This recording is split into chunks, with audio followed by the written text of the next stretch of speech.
घेऊन जातो ना सगळं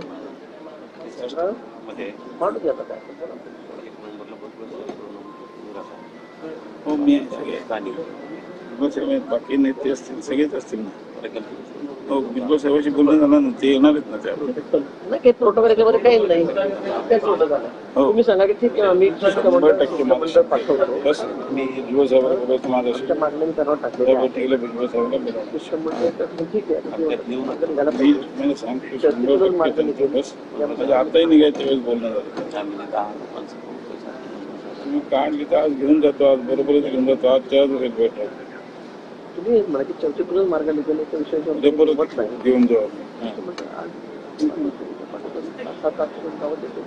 सगळ्या अधिकाऱ्यांशी मुख्यमंत्री चर्चा करते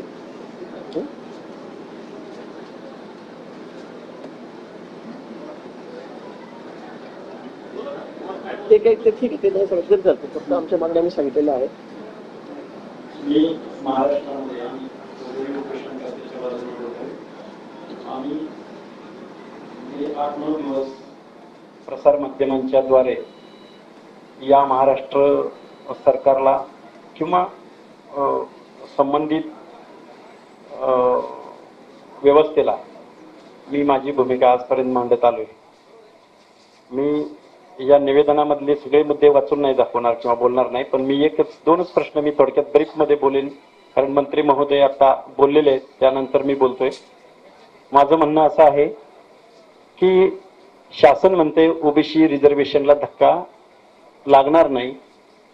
आणि आंदोलनकर्ते म्हणतायत की ऑलरेडी आम्ही ओबीसी मध्ये घुसलेलो आहोत आणि सगळे सोयऱ्याच्या अध्यादेशाद्वारे आम्ही पूर्ण घुसणार आहोत. ह्या दोन्ही प्रश्नाचं खरं काय आणि खोटं काय, कारण दोघेही वन टाइम खरं बोलू शकत नाहीत किंवा वन टाइम खोटं बोलू शकत नाहीत. कोणतरी एक जण खोटं बोलतंय किंवा कोणतरी एक जण खरं बोलतंय आणि याच्या पलीकडे जाऊन जो ग्रामीण भागातला ओबीसी, भटक्या विमुक्त जाती जमाती, एसबीसी, छोटे छोटे समूह, शिक्षक, नोकरदार, एज्युकेशनच्या म्हणजे कोण 10वीला आहे कोण 9वीला आहे त्यांची ऍडमिशन प्रोसेस आहे, ही सगळे बांधव आमचे जे सामाजिक मागास आहेत या लोकांचं पुढं काय होणार या दृष्टिकोनातून त्यांच्या मनामध्ये संभ्रम अवस्था आहे, तो नाराज आहे, तो निराश आहे आणि एका बाजूला दहशत निर्माण केली जाते निवडणुकांच्या माध्यमातून वगैरे वगैरे. आणि महाराष्ट्रानं ही दुही पहिल्यांदा पाहिली आहे, कारण ओबीसी हा शोषिक आहे, वंचित आहे, पीडित आहे, डोंगर दऱ्यामध्ये राहणार आहे, कामगार आहे, ऊसतोड कामगार आहे. या माणसांना मेन प्रवाहामध्ये आणण्याच्या दृष्टिकोनातून गव्हर्नमेंटनं 12 करोड जनतेचं दायित्व घ्यावं, फक्त ठराविक वर्गाचं दायित्व घेऊ नये. ठराविक